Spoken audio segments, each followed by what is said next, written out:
Hi there.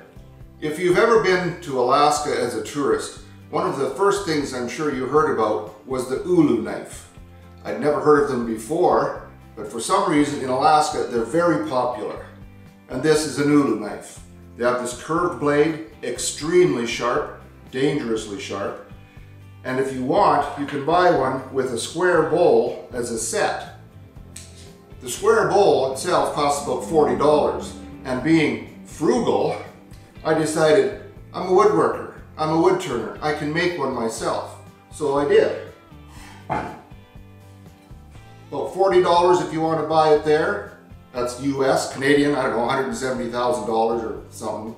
Okay, not that bad. But anyway, it's just cherry and walnut strips. So I made one. It works very well. Got a little bowl in it that's shaped to accept the ulu knife. My wife really likes this thing. I don't cook, so I'll just take her word for it that it's a good piece. Now today I'm going to make one, show you how I did this. I've got a piece of cherry here. I'm not very good at wood identification, but this kind of gives it away right away. I've got the cherry, and I've got some walnut. And I'm going to rip these, put them through the drum sander to clean up the edges real good, glue them all up, and then we'll get going on turning one of these. Stick around. Let's see how badly I can mess this one up. The bowl measures 8 3/8 of an inch square. I'm using a hand clamp on here for a stop. I've got it set at 8 1/2 inches, and that'll give me just a little extra to trim off.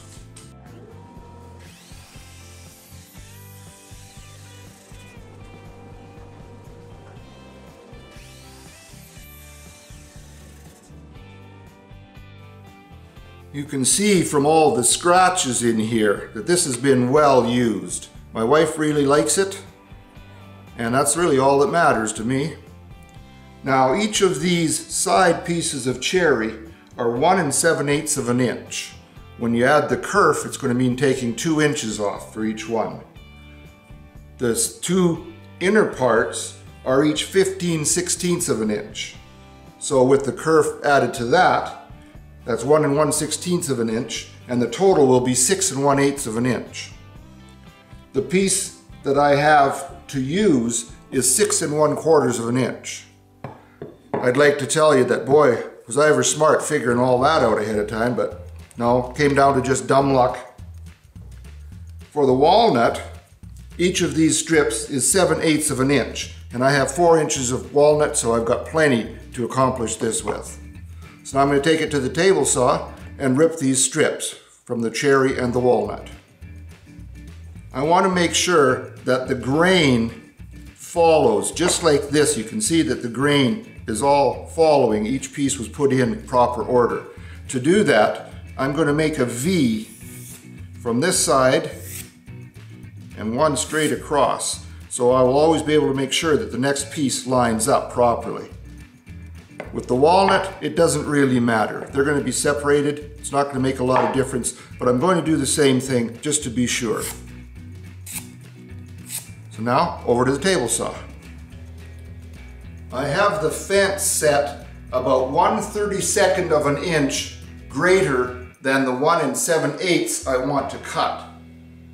I've done that because after everything is cut, I want to use my drum sander to clean up this edge perfectly. After I cut this one, I will set it to the 15/16 of an inch to cut the next two, and then the last one, I'm just going to use the drum sander on the outside edge to make sure it's identical to the width of this one. Then when I glue them together, I'll just have to hope I don't mar the outside edges with the clamps in any way. So now the first cut, to get this to 1 7/8 of an inch.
I'm going to glue these together with Titebond 3.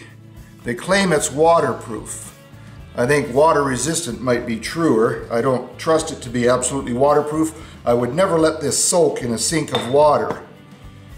But it'll only be cleaned with a damp cloth for the most part.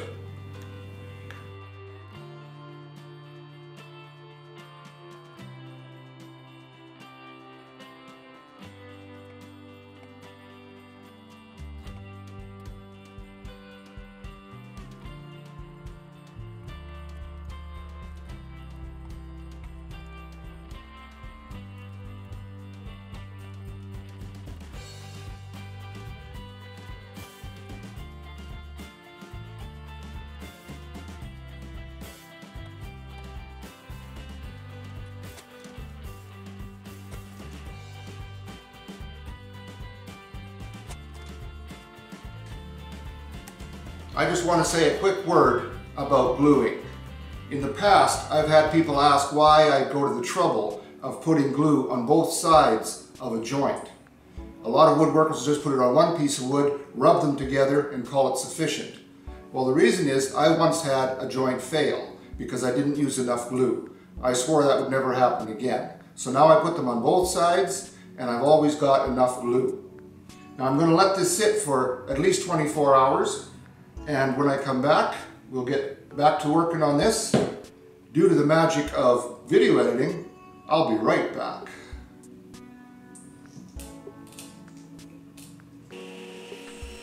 Now I will use the table saw to trim the ends.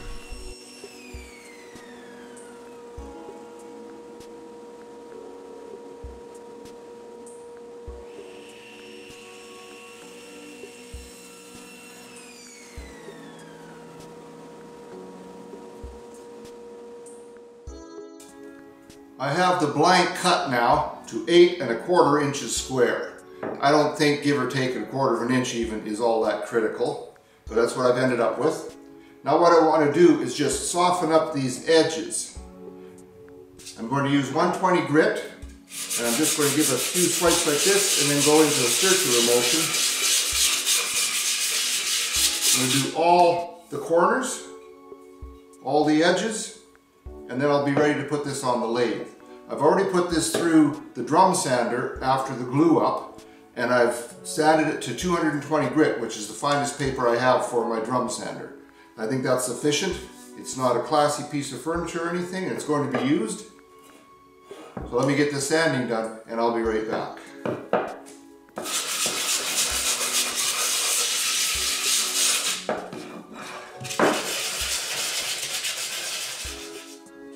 I have put a piece of masking tape on each of the 4 sides and marked the exact center from end to end, so I can use these little holders on the coal jaws and put the mark right in the center. I've made 2 lines on the diagonal to find center using this white pencil that you can use on the walnut.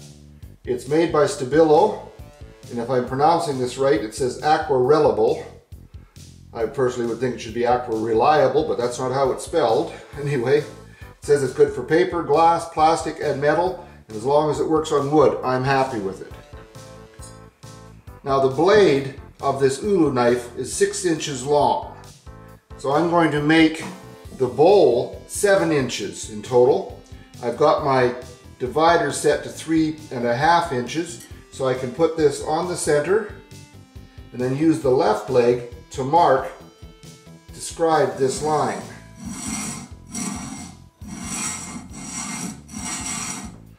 Now I know where I want the bowl to be. I can start turning that. I used a pencil just to darken that scribed line a little bit so it'll be easier to see when I'm turning. I'm going to be turning with my favorite gouge, the 3/8 inch bowl gouge that I generally use. And I've got my tailstock brought up with a live center just for a little support to start here and see how it's going to hold.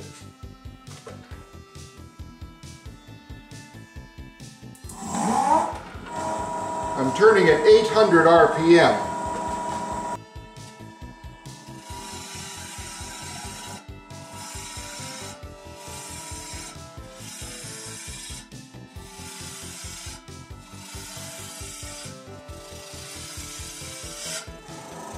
going to slack off the tailstock and see how well it holds.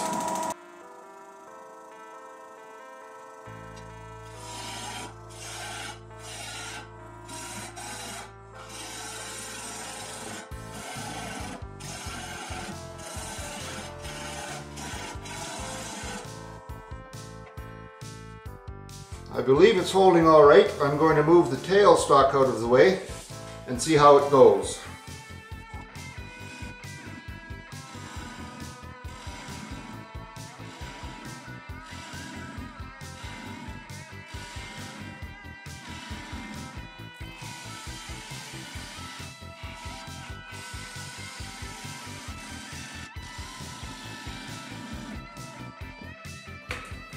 I want to see how the profile is matching. I'm sure I have to go quite a bit deeper.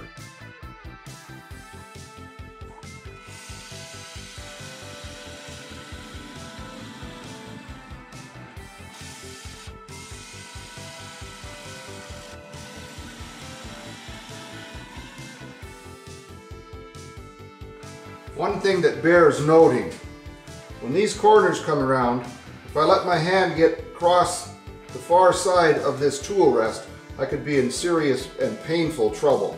So I always have to keep in mind where these are.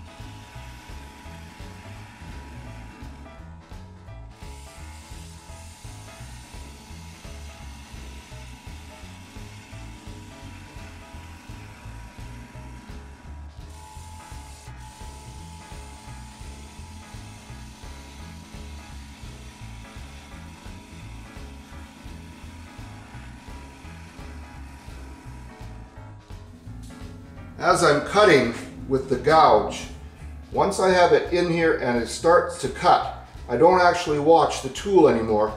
I'm looking on this side, trying to make sure that the size of the ribbon that I'm taking off remains the same all the way along. If I watch just the tool, I will lose track of the size of that ribbon.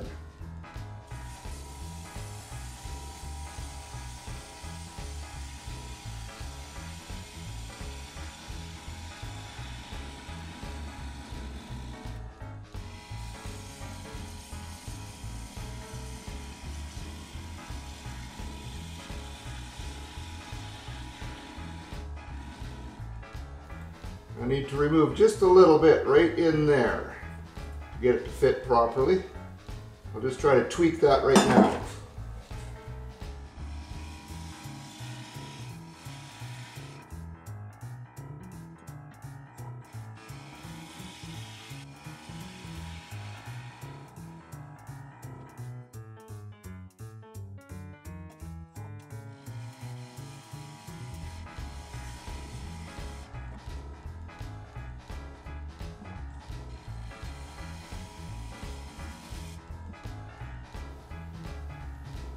Getting very close. This can get tedious.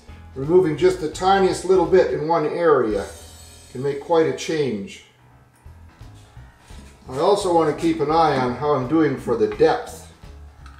I don't want to get too deep here, go through the bottom, but that's looking pretty good. I've got lots of space there yet.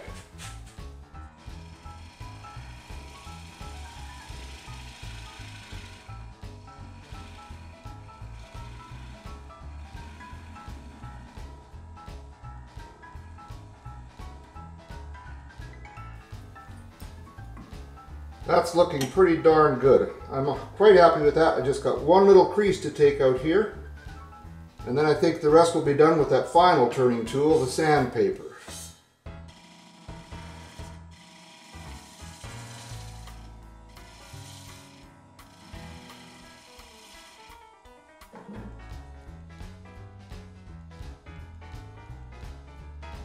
Now I'm going to sand that.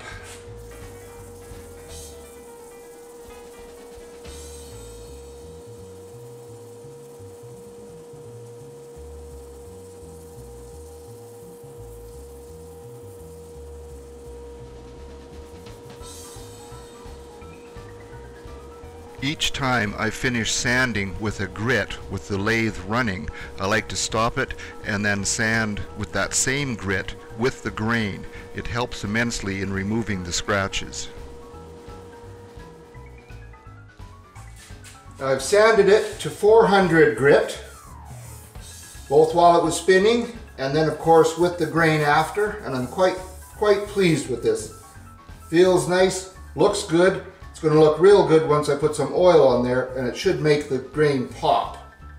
So now I'm going to reverse this in here, put my logo coin in the bottom, a couple of rings for decoration, and sign and date it. I'm turning at 250 RPM. I like to turn slowly when I drill so that I don't overheat the bit.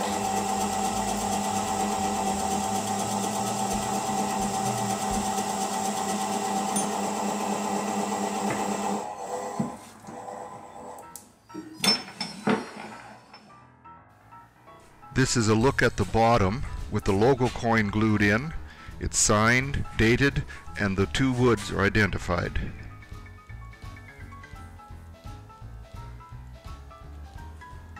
And that brings us to the completion of another project. I'm quite happy with it. Maybe my skills as a turner are actually improving. The ulu knife follows the contour of the ball much closer. It's not perfect, but it's real close. This one I did 5 years ago. Not many gaps, but there's a few small ones. I put this back on the coal jaws, resanded and re-oiled it, and I think it's looking pretty good. Now it'll be up to Gail to tell me which one she wants to use. She uses the ulu knife, she tells me, for chopping nuts, herbs, dried fruits, things of that nature. It does a very nice job. At least the food turns out real good. Thank you for joining me. I hope you got something out of this. Come back and see me again sometime. Don't forget to subscribe. Have a great day in your shop, and please be safe. Take care now.